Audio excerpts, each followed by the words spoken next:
Here you are in Rembrandt's Atelier, a place that's seen a lot of portraits, I guess, and a lot of masterpieces. How is that for you to be working here in Rembrandt's house?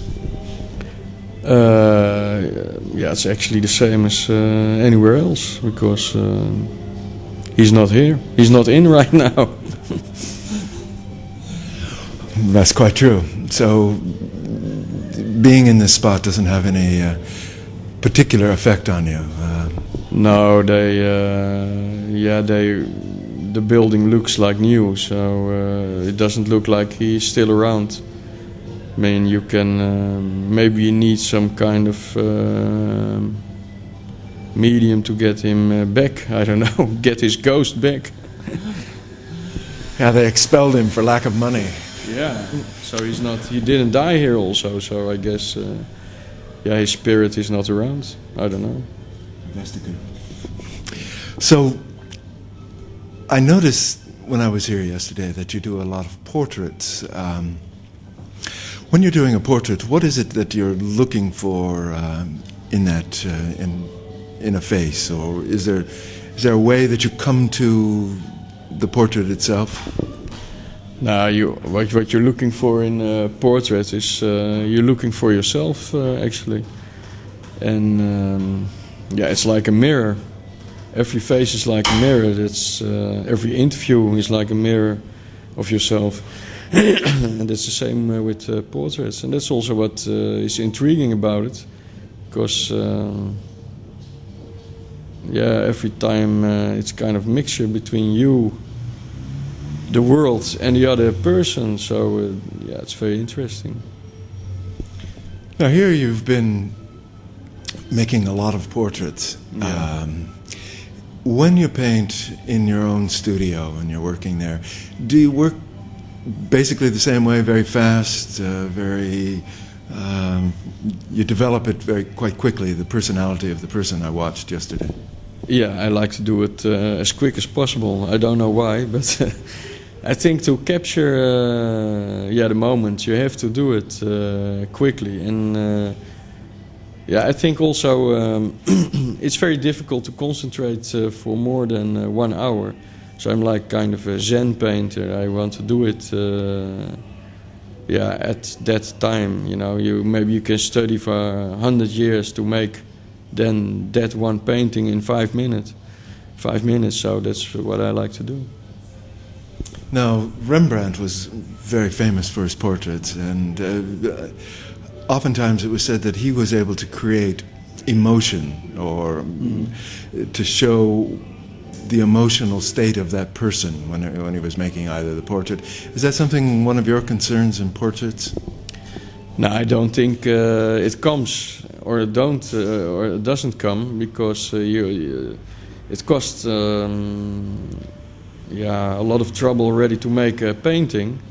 And if you think about the psychology of the person, if you want to capture that, it's very difficult. I think it comes there by itself, through your eyes, and then yeah, your arm, your brush, the paint, and then suddenly on the canvas there's the emotion and the psychology, without you even thinking about how you're going to do it. You know, it comes there.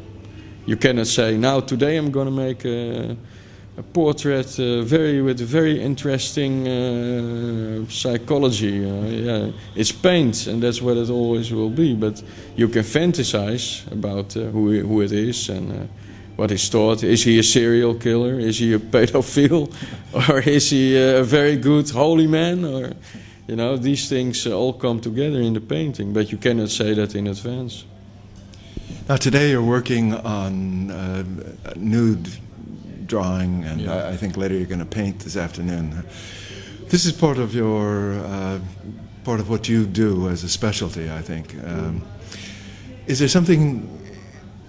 The female nude has been a classic throughout the ages. Is there a particular reason this is, other than male painters? No, it can be very sexy, but yeah, it's also yeah, the human form changes every time. If you look at a plant, a flower or a tree. You know, it don't move. Most trees don't walk around. And the human body, the human form, it walks around. In the morning you sleeping with a nice girl, she gets up. You know, this moment can be so beautiful. She opens the windows, then you think God is there, you know.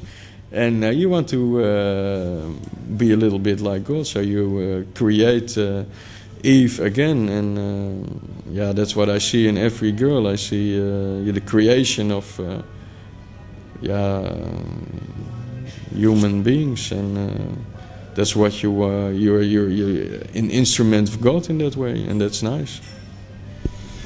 Now today the model is assuming a lot of different poses, and I notice that you're working very fast. Is this part of your style also with your nudes? You work quickly, and or what? Yeah, I like to be them themselves, you know. Just this girl is a dancer, for instance, and I asked her to. We played some music, and she was just dancing with it. I think it's much more nice than you ask her to make poses, because if you ask them to do that, you get the classical poses, the poses which are so obvious. It's more interesting to make someone do the dishes, for instance. Then you get more interesting poses, and also part of Dutch tradition. If you look at Vermeer or Rembrandt, for instance, you see very simple things like a girl reading a letter or pouring milk or things like that, which are not so obvious to do, but are quite natural, and it has a kind of intimacy which is more interesting than the classical poses, which create more distance, I think. Now, art and painting in particular have undergone a lot of changes in the 20th century. How do you see the role of painting and the painter here in the new 21st century?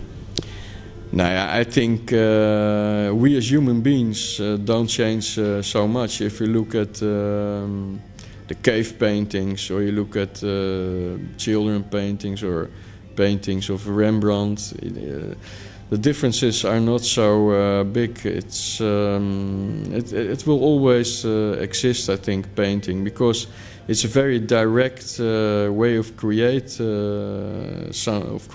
something. If you're in the middle of the desert in Africa, you can still make a painting, but it's much more difficult to make computer work, for instance.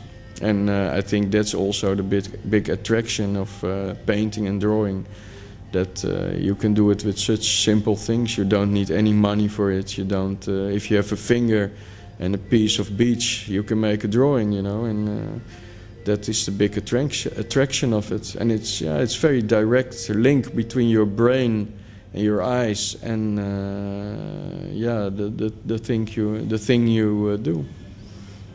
Now, speaking of Africa, I understand that you were in Africa painting not long ago. Different down there? No, what I was looking for was the source of painting, because the spirituality of painting and drawing here and sculpture is, we don't really know why we do it. Sometimes we only do it to fill up a museum or a gallery, to sell these things. And Africa, art still has kind of a spiritual role in their beliefs in gods and spirits, a kind of religious thing. So it has a use to make a drawing or a sculpture. It has a direct meaning. And here the direct meaning is mostly to become famous artists or something like that. And I didn't want to, I'm not so interested in that. So that's why I went to Africa, to look for the source, why we're doing it.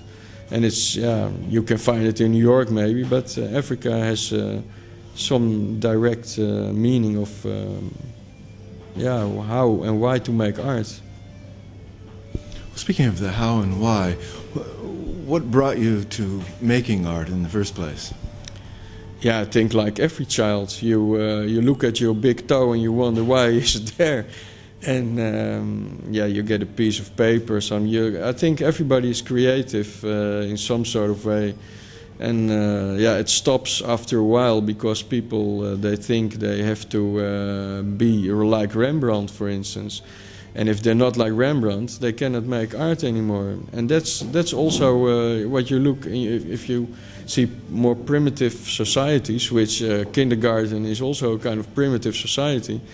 And then people don't have trouble with that because it's about the meaning behind it and not the result. It's the experience which counts very much. And in my vision, the experience can be more important sometimes than the result, because it's the experience in what we live by. That's the reason for us to live. If you sell second-hand car, it's also the experience of selling this car can be more nice than the result and making this money, which is also maybe interesting, but it's the experience which counts, I think, in life. After Rembrandt House, what's next for you, Peter?